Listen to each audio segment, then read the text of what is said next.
In the old town, among similarly gray buildings, stood a building whose renovation had long since been completed. The plaster was peeling, the arched entryway smelled of mold and iron, and the door was always darker than it should have been. There was a view of the apartment, a number that had already faded, but everyone knew it by heart. This was the place you shouldn't go. Gleb thought these were just urban legends. A young IT specialist, he liked to repeat, there are no ghosts, it's all basic logic. When he rented an apartment for next to nothing, he was sure he'd found a good deal. For the first week, he worked on his laptop, ate ready-made noodles, and hardly ever left. And the longer you lived there, the lower the equivalent, if the apartment was occupied. The clock started ticking out of sync, the hands would suddenly stop, then jump forward half an hour. The phone died, even though the battery was full. The refrigerator hummed, even when the outlet was unplugged. But the scariest thing was the mirror in the hallway. It reflected not only the room but also what wasn't there.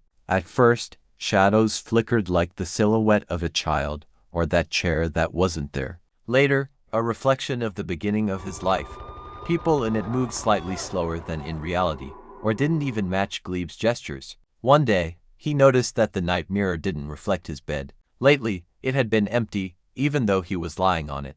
A couple of days later, a silhouette suddenly appeared, standing next to him and looking at him. Gleb decided to have some fun and invited some friends over. That evening, the apartment was filled with laughter, but around midnight, it became clear the atmosphere was changing. The lights flickered, the dishes in the kitchen shook, as if invisible footsteps were walking across the floor. The sound of dripping water could be heard from every room, even though the faucet was turned off. When one of the guests came to check, he returned pale. Water was flowing upward, rising through the air, and disappearing into the ceiling. The door to the apartment stopped opening. The lock seemed to be glued to the metal. The window panes had become frosted, as if frozen, and nothing could be seen through them. Gleb tried to reassure everyone, but he noticed another's gaze directed toward the hallway. The mirror reflected everyone but him.